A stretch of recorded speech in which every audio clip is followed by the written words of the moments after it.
नमस्कार, स्वागत है आप सभी का एस्ट्रो तक में। मैं हूं आपके साथ भावना शर्मा। हरियाली तीज की आप सबको बहुत बहुत शुभकामनाएं। तो इस बार हरियाली तीज का जो पर्व है वो 23 जुलाई को पड़ गया है, गुरुवार का दिन रहेगा और श्रावण मास में शुक्ल पक्ष की तृतीय तिथि को ये पर्व मनाया जाता है। इस व्रत के पीछे सिग्निफिकेंस क्या है, यानी कि भगवान शिव ने ये जो श्रावण का महीना है वो भी भगवान शिव का ही महीना है और इसी महीने में भगवान शिव ने माँ पार्वती को पत्नी रूप में स्वीकार किया था।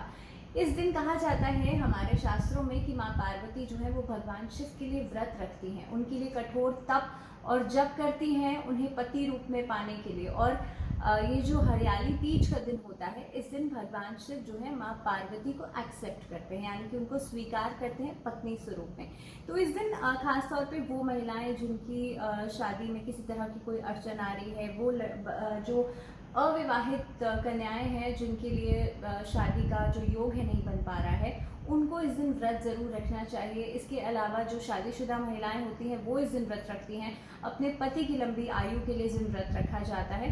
आपको बता दूं, इस दिन 16 श्रृंगार करने का इम्पोर्टेंस बहुत ज़्यादा है और साथ ही में इस दिन का जो व्रत होता है वो चंद्रमा को देख करके खोला जाता है। अब चंद्रमा का इम्पोर्टेंस समझ लीजिए, क्योंकि जो चंद्रमा होता है उसमें 16 कलाएं होती हैं, 16 कलाओं से युक्त होता है। चंद्रमा के अलावा भगवान श्री कृष्ण में 16 कलाएं थी और कहा जाता है कि कोई भी व्रत, और ख़ास तौर पे जो हम इस तरह के व्रत रखते हैं, हरियाली तीज का जो व्रत होता है ये चंद्रमा को देखकर ही पूर्ण होता है, क्योंकि चंद्रमा के अंदर 16 कलाएं थी।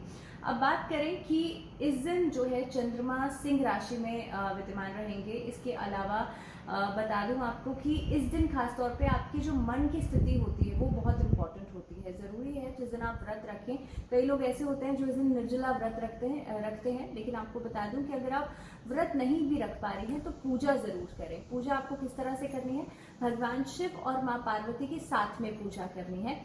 अब जो लोग जिनकी शादी में विलंब हो रहा है, किसी तरह की कोई अड़चन आ रही है, वो लोग इस दिन भगवान शिव और माँ पार्वती का गेंदे के पुष्पों की माला से गठबंधन जरूर करें, क्योंकि गुरुवार का दिन रहेगा। पीले रंग के पुष्पों का आपको इस्तेमाल करना है। हो सके तो 108 गेंदे की पुष्पों की माला ले लीजिए, क्योंकि 108 8वां जन्म में ही कहा जाता है कि माँ पार्वती को भगवान शिव ने स्वीकार किया था।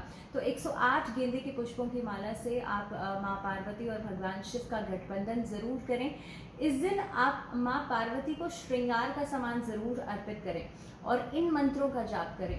ओम पार्वती पते नमः, इन मंत्रों के जाप से आप शिवलिंग पर अभिषेक जरूर करें। इस दिन आप कोशिश करें कि शिव परिवार की साथ में पूजा जरूर करें, क्योंकि देखिए जो श्रावण का महीना होता है वो बहुत खास होता है और खास तौर पे हरियाली तीज वाले दिन ज़रूरी है कि माँ पार्वती भगवान शिव के साथ पूरे शिव परिवार की पूजा ज़रूर की जाए, क्योंकि ना सिर्फ ये एक तरीके से दाम्पत्य जीवन को, इस बंधन को मजबूत करता है, बल्कि पारिवारिक जीवन में से भी समस्याओं को खत्म करता है।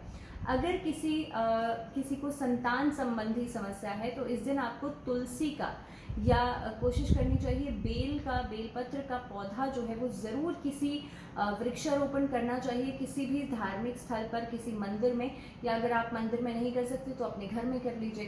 तो तुलसी का पौधा या आंवले का पौधा या फिर बेलपत्र का पौधा आपको ज़रूर लगाना चाहिए। ऐसा करने से, और कोशिश करें कि जो हस्बैंड वाइफ हैं दोनों साथ में उसे सींचे, साथ में उसे बड़ा करें। इस उपाय के करने से भी आप देखेंगे संतान से संबंधी समस्याएं जो हैं वो खत्म होती हैं। रात्रि के समय में आप चंद्रमा को अर्घ दे करके अपना व्रत खोल सकती हैं और कोशिश करनी चाहिए, अगर मान लीजिए आपको कोई हेल्थ इशू है, किसी तरह की कोई डायबिटिक है, थायराइड है आपको, तो कोशिश करनी चाहिए आप फलाहार लेकर के, या फिर आप व्रत ना भी रखें लेकिन भगवान शिव और माँ पार्वती के साथ में पूजा जरूर करें। तो चलिए इन्हीं खास उपायों के साथ आज के लिए फिलहाल इतना ही। हरियाली तीज की एक बार फिर से बहुत बहुत शुभकामनाएं। दीजिए इजाजत, लेकिन जुड़े रहिए एस्ट्रो तक के साथ। नमस्कार।